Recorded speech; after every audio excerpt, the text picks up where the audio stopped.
नमस्कार. पुन्हा एकदा आमच्या YouTube चॅनलमध्ये तुम्हा सगळ्यांचं मनःपूर्वक स्वागत.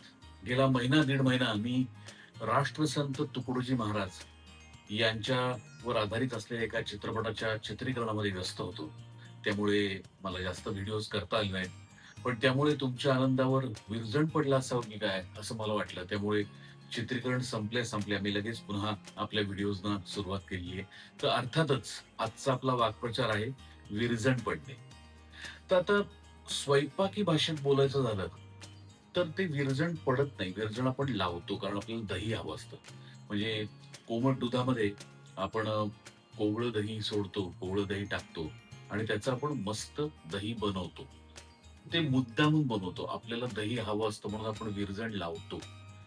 पण आयुष्यामध्ये जेव्हा आपण हा वाक्प्रचार वापरतो, तेव्हा तो विरजण पडलं असं म्हणतो. म्हणजे काय, आपण आनंदात असतो, उत्साहात असतो आणि नेमकं काहीतरी घडतं, काहीतरी व्यत्यय येतो आणि आपल्या आनंदावर, उत्साहावर विरजण पडतं. उदाहरण देऊन सांगायचं झालं तर आपण एखाद्याच्या वाढदिवसाच्या पार्टीमध्ये प्रचंड आनंदात असतो, उत्साहात असतो, नाचत असतो, गात असतो आणि तेवढ्यात लाईट्स जातात आणि सगळ्यांच्या आनंदावर विरजण पडतं. किंवा क्रिकेटची मॅच खूप जोशात आलेली असते, खूप जोरात चाललेली असते. टीम इंडियाला जिंकायला अगदी काही रन हवे असतात.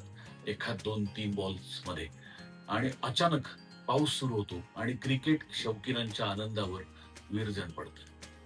थोडक्यात सांगायचं तर आपण आनंदात असतो, उत्साहात असतो आणि तेव्हा नेमकं अनपेक्षित काहीतरी घडतं, व्यत्यय येतो आणि आपल्या आनंदावर, उत्साहावर विरजण पडतं आणि मग डोक्याचं दही होतं.